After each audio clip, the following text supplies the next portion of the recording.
It is time to officially recognize Jerusalem as the capital of Israel.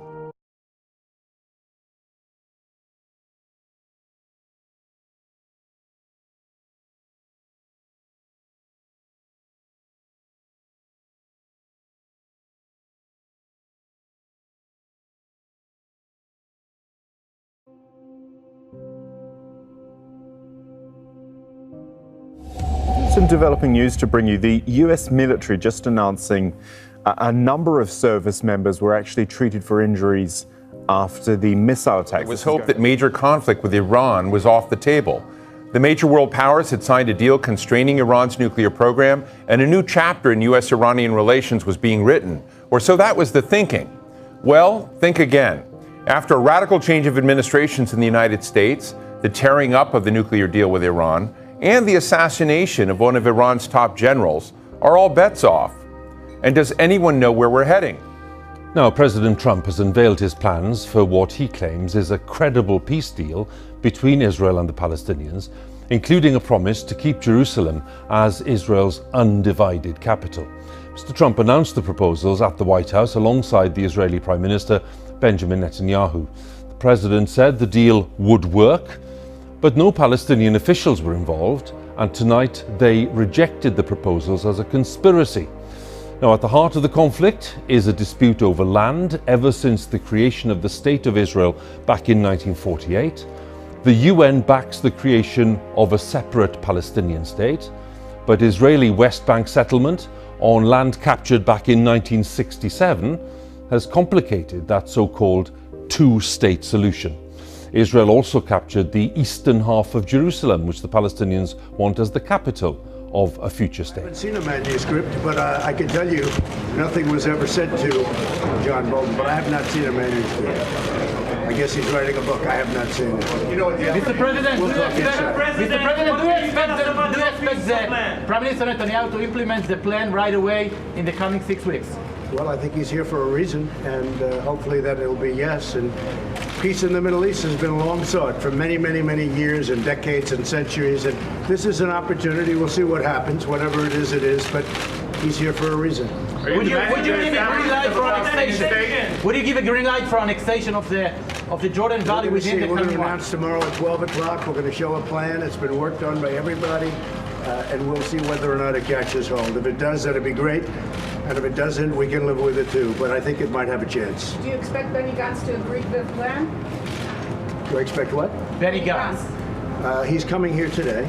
He'll be here also. And as you know, they're two good competitors. They're fighting it out. I've been waiting now. This is my third election. We keep waiting and waiting and waiting. So let's go. What kind of a system is that? What about the That's a very strange system you have over there with this cadet. Because we've been talking about this for many months, so we keep waiting for the election. So that system has to be looked at. But what about the allegation that this is an interference with the internal politics in Israel? The fact that well, I think what's happening is one of the reasons that Mr. Gantz is here is for that reason. He's coming too. So I'm going to speak to him right after this. What is your message to the residents of Judea and Samaria at this point? May I say something? Yeah. I think, first of all, I'm very honored to be here with you here today, Mr. President. And I look forward to making history with you tomorrow. And I think we'll talk about the plan. I'll talk about the plan, the vision of peace, which is historic, the President has put forward tomorrow. Today, I just want to say two words. Thank you. Thank you for everything you've done for Israel, everything you've done for Israel, for recognizing Jerusalem as Israel's capital, for moving your embassy there, for recognizing our sovereignty in the Golan Heights, for recognizing our rights in Judea, Samaria, the heartland of our biblical homeland, for the unprecedented security and intelligence cooperation between our two countries. I think, Mr. President, the list of your support for Israel, the things you've done for Israel since you've become president is very long, but the bottom line is short. You have made our alliance stronger than ever. And I look forward in the coming years to make it even stronger with a historic defense treaty that will anchor our alliance for generations. One last thing, which I think is important. This is International Holocaust Remembrance Day. And on this day, I'm proud to stand here as the Prime Minister of the one and only Jewish state and thank you for confronting the most anti-Semitic regime on the planet. When you came into office, Iran was on the march. Because of your leadership, Iran is now on the run. You've withdrawn from the dangerous nuclear deal. You've slapped on tremendous sanctions. You have, 2 weeks ago, you've taken out the most dangerous terrorist on the planet. All those who seek peace, all those who want to fight terrorism, should thank you, Mr. President, for your bold decisions and your bold actions. And on behalf of the State of Israel, I want to thank you for everything you've done for Israel, for confronting Iran, and for your extraordinary decisions, your friendship, and your leadership. That's the end of my speech. President Trump, last time I asked you if you were for a two-state solution. Are you going to say tomorrow You're going to see two-state very, and very Palestinian quickly. state? We're going to release a expect the Prime plan tomorrow Minister at to 12 o'clock. recognize? You're going to see for yourself. Okay, we'll see you inside, please. The U.S. has officially moved its embassy in Israel from Tel Aviv to Jerusalem, and in doing so, President Trump has reversed decades of consensus about the city's status. While Israeli leaders celebrated, Palestinians denounced the move, deepening divides between two sides of a conflict that's 70 years old. We're hearing live fire, rising death toll. Quite a juxtaposition. Here are 5 things to know about Jerusalem and why it's so contentious. Both Israelis and Palestinians consider Jerusalem their capital. Israel has controlled West Jerusalem since 1949. During the Six-Day War, Israel captured East Jerusalem and annexed that half of the city. But the international community considers East Jerusalem occupied territory, whose fate needs to be part of a negotiated deal between Israel and the Palestinians. In 1980, after Israel passed a law declaring a united Jerusalem their capital, the United Nations condemned the annexation. Palestinians want to divide the city and make East Jerusalem the capital of a future Palestinian state, while Israelis want a unified Jerusalem to be their capital.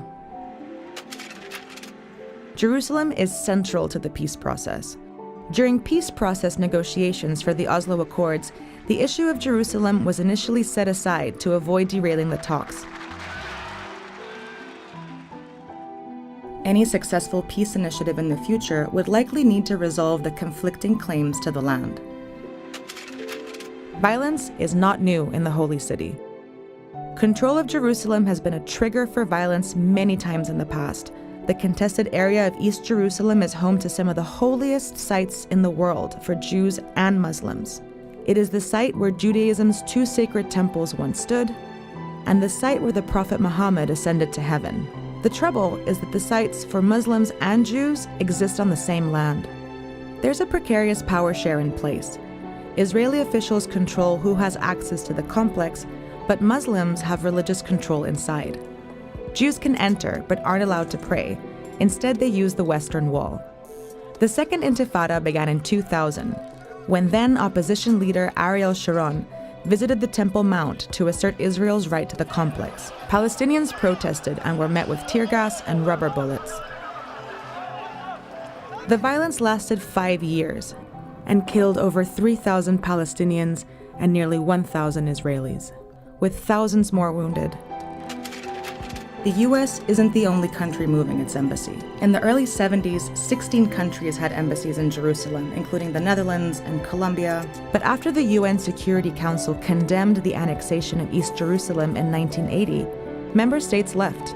Then, Trump signaled a change in policy, and Guatemala and Paraguay also announced they are moving their embassies to Jerusalem. And it's as soon as they realized that we were born in Iran, they lead us to the office and they held us there for 5 hours. They asked many questions, many personal questions, like our Facebook account and like my parents' full name, birth date, and my uncles who are in US. They asked about my cousins, everything.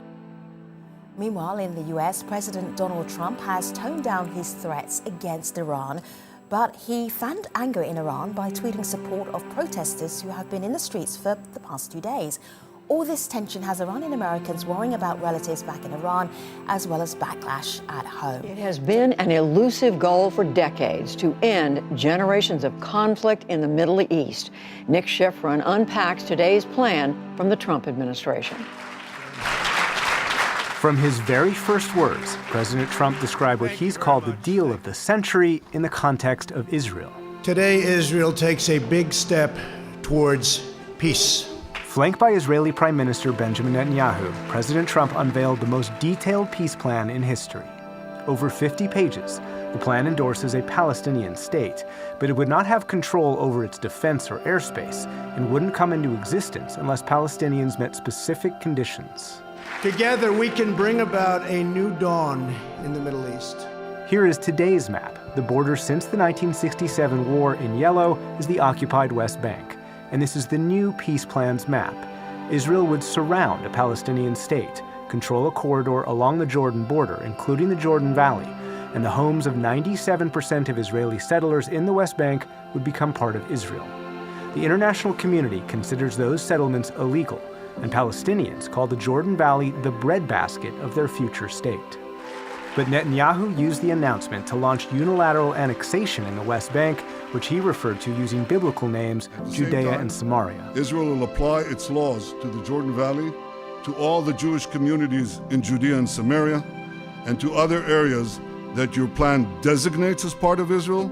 President Trump said the U.S. would accept that, changing decades of U.S. policy. And the United States will recognize Israeli sovereignty over the territory that my vision provides to be part of the state of Israel. Very important. The map also changes southern Israel. These are Gaza's borders today. The new plan would expand Gaza, with land given up by Israel, and create a tunnel between Gaza and the West Bank to make a Palestinian state contiguous. This is the first time Israel has authorized the release of a conceptual map illustrating the territorial compromises it's willing to make for the cause of peace, and they've gone a long way. On perhaps the most contentious issue of all, Jerusalem, today President Trump, by emphasizing two words, seemed to decide its fate. Under this vision, Jerusalem will remain Israel's undivided, very important, undivided capital. The plan calls for the outskirts of East Jerusalem, already behind what Israel calls the security barrier, to become Palestine's capital. This map will more than double the Palestinian territory and provide a Palestinian capital in eastern Jerusalem, where America will proudly open an embassy. The Palestinians are not part of this deal, and they protested today in Gaza even before the release. Palestinian Authority President Mahmoud Abbas rejected it outright. After the nonsense that we heard today, we say 1,000 times no, no, no to the deal of the century. That rejection, despite the plan providing Palestinians with $50 billion of economic investment. Since 1967, when Israel captured the West Bank and all of Jerusalem, the U.S. has tried to negotiate Middle East peace.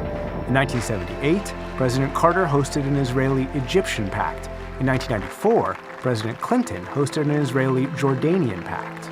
But Israeli-Palestinian peace has proven elusive. In 2000, President Clinton, with Prime Minister Ehud Barak and Palestine Liberation Organization Chairman Yasser Arafat. In 2003, President Bush, with Prime Minister Ariel Sharon and Palestinian Authority President Mahmoud Abbas. And in 2014, Secretary of State John Kerry, with Abbas and Prime Minister Benjamin Netanyahu, all efforts that failed. All prior administrations from President Lyndon Johnson have tried and bitterly failed. But I was not elected to do small things or shy away from big problems. Their economy, basically. We want Iran to come to the table and have a negotiation over their nuclear program and over human rights abuses and over their rogue behavior throughout the region and other issues as well. The thing is, what they've been doing is what Soleimani has been doing for so long, is essentially leading ethnic cleansing campaigns as a terrorist from Iran throughout the region. You could not have the 500,000 dead in Syria without Soleimani and without Iran's help there. These attempts, as you know, and as President Trump marked today, have failed. at Israeli-Palestinian peace. Where do you think you can succeed where your predecessors have failed? This is different. This is a hard offer from the Israelis for the first time in the history of this conflict, where the Israelis indicate that the terms on which they're willing to live side by side in a Palestinian state, the territorial dimensions of a Palestinian state, the conditions that need to be put in place before they would agree to live side by side a Palestinian state. This is different in terms of detail, in terms of really creating, I think, a very clear pathway for Palestinian statehood. And look, we think the Palestinians should engage, and we're very grateful that so many other countries around the world have issued such constructive statements urging the same thing. That's life under Israeli occupation. And few here today were expecting a new dawn from the White House. Do you have any hope for the peace plan from Donald Trump? No, no, says Ibrahim, a father of 7. They don't want to give the Palestinians their rights. The plan has failed even before it's announced. A view echoed over coffee in Ramallah. That's an hour away, or triple that if there are delays at Israeli checkpoints. Here we met some of the Oslo generation, Palestinians who grew up with the peace accords signed in 1993. They say the Trump deal ends that era, and it's time for a new strategy. It finally spells the death of the peace process that many assumed would lead to a Palestinian state, and instead opens the door for us as a new generation to begin building a type of resistance movement based on what Nelson Mandela did. So this is the end of the peace process as we know it. This is the end of what I would call the illusion of a peace process. Do you think you will still be living under occupation in 10 years' time and 20 years' time? Everything, all Israeli policies against Palestinians are happening at such high speed that it's terrifying to think of where we're going to be 5 years from now. And tonight on the streets of Ramallah, a vow to return to the Intifada, the Palestinian uprising. The crowd here was small. Sound and fury, perhaps, but also weariness and resignation.